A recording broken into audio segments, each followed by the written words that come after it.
Kenalin, nama aku Lydia dengan NIM 112210384. Nah, kali ini aku mau bikin video project lagi untuk memenuhi nilai ujian akhir.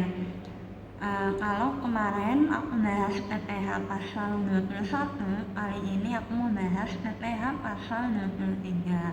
Nah, langsung aja kita simak videonya bareng-bareng ya. Nah, sebelum kita masuk ke materi intinya, kita mau review sedikit mengenai pajak. Nah, teman-teman mungkin udah tahu ya, kalau pajak itu apa. Jadi, pajak itu iuran wajib yang dibayarkan oleh rakyat kepada negara berdasarkan dengan ketentuan undang-undang. Lalu, bagaimana sih ciri-ciri pajak?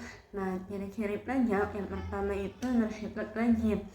Jadi mungkin teman-teman sudah tahu ya kalau pajak ini memang bersifat wajib. Bagaimana jika tidak dibayarkan?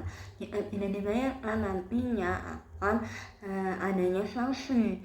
Lalu yang kedua, tanpa adanya timbal balik secara langsung. Nah, yang ketiga ini diatur oleh undang-undang, misalnya UU KUP atau UU PPH. Nah, yang terakhir ini digunakan untuk kepentingan umum, misalnya infrastruktur, kesehatan, ataupun juga pendidikan. Nah, kalau tadi pajak dan ciri-cirinya, pajak juga terbagi atas dua, pajak langsung dan tidak langsung. Bagaimana dengan pajak langsung? Nah, pajak langsung ini pajak yang dibebankan langsung kepada wajib pajak dan harus dibayar sendiri. Contohnya itu ada PPH dan juga PBB. Lalu bagaimana dengan pajak tidak langsung? Nah, pajak tidak langsung ini merupakan pajak yang dibayar secara tidak langsung oleh konsumen ketika melakukan transaksi atau konsumsi barang dan jasa yang dimana dapat dilimpahkan kepada pihak lain, biasanya kepada konsumen. Kita bisa ambil contoh ada PPN, bea cukai dan juga pajak impor. Lalu bagaimana sih sistem pemungutan pajak yang ada di Indonesia? Nah, yang pertama ini ada Official Assessment System, lalu yang kedua ada Self Assessment System, dan yang terakhir ada Withholding System. Tentunya ketiga sistem pemungutan ini berbeda kewenangannya. Untuk Official Assessment System ini, wewenang penuh dipegang oleh PISPUS, yaitu petugas pajak. Lalu Self Assessment System, nah kalau ini wewenangnya itu ada pada diri kita sendiri, karena kita sebagai wajib pajak ini menghitung, membayar, dan melaporkannya itu secara sendiri. Lalu withholding system yang dimana pemotongan atau pemungutan oleh pihak ketiga. Nah, itu review sedikit mengenai pajak. Langsung aja kita masuk ke materi intinya, yaitu PPH 23/26. Nah, langsung aja kita masuk ke materi intinya, yaitu PPH 23.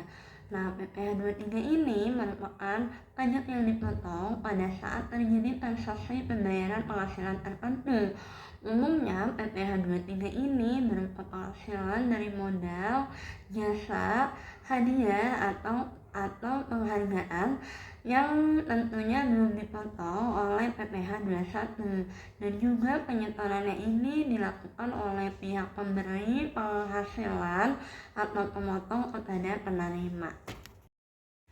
Nah, di selanjutnya ada objek PPH. Objek PPH 23 itu sendiri meliputi dividen, bunga, royalti, hadiah atau penghargaan, lalu ada sewa harta kecuali tanah dan bangunan ya teman-teman. Lalu juga jasa ini seperti konstruksi, konsultan ataupun teknik. Nah, masing-masing objek ini tentunya memiliki tarif yang berbeda.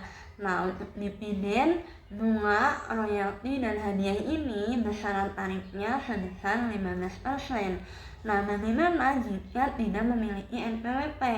Nah, jika tidak memiliki NPWP, maka tarif itu akan naik 2 kali lipatnya maka dari itu menjadi di 30%.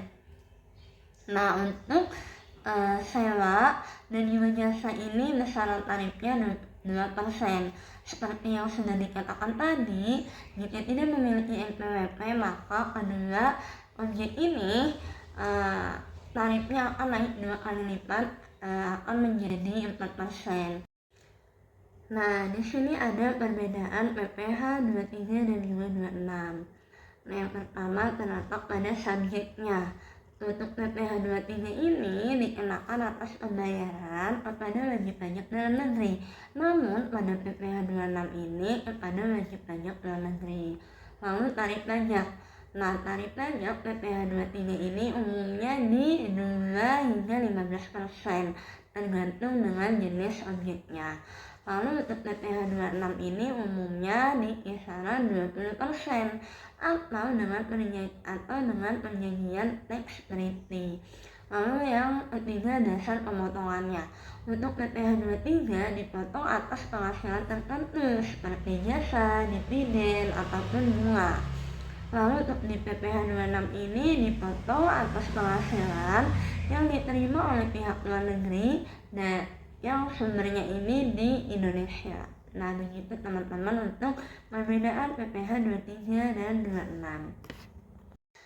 Nah, kenapa sih bagi kita ini penting mempelajari PPh 23? Tentunya PPh 23 ini diatur undang-undang, maka dari itu jika kita pelaku usaha, bendahara atau pihak yang melakukan transaksi kena pajak, maka harus tahu dan harus patuh agar tidak terkena sanksi. Lalu pengelolaan keuangan yang tertib. Tentunya dengan memahami PPh 23 ini kita bisa mengatur cash flow karena tahu mana yang akan disetor, mana yang harus dipotong, dan ini penting untuk laporan keuangan pajak. Nah, kepatuhan pajak bukan hanya kewajiban, namun juga wujud tanggung jawab sebagai pelaku usaha yang mendukung pembangunan nasional. Nah, yang terakhir ini kita ke contoh perhitungan. Jadi ada sebuah perusahaan yang dimana membayar jasa konsultan sebesar 100 juta. Nah, langsung aja kita masuk ke rumusnya. Karena perusahaan ini sudah memiliki NPWP, maka besaran tarif dari jasa itu sebesar 2%. Jadi 2% dikalikan dengan 100 juta yaitu 2 juta. Maka perusahaan tersebut wajib membayar potongan sebesar 2 juta. Nah, maka dari itu NPWP juga penting untuk kita miliki sebagai jembatan untuk melakukan pelaporan pajak. Nah, sekian ya teman-teman contoh dari perhitungan. Nah, itu dia tadi materi dari PPh pasal 23 garis miring 26. Semoga bermanfaat buat teman-teman semuanya. Mohon maaf apabila masih banyak kekurangan dalam pemaparan materi. See you. Assalamualaikum warahmatullahi wabarakatuh.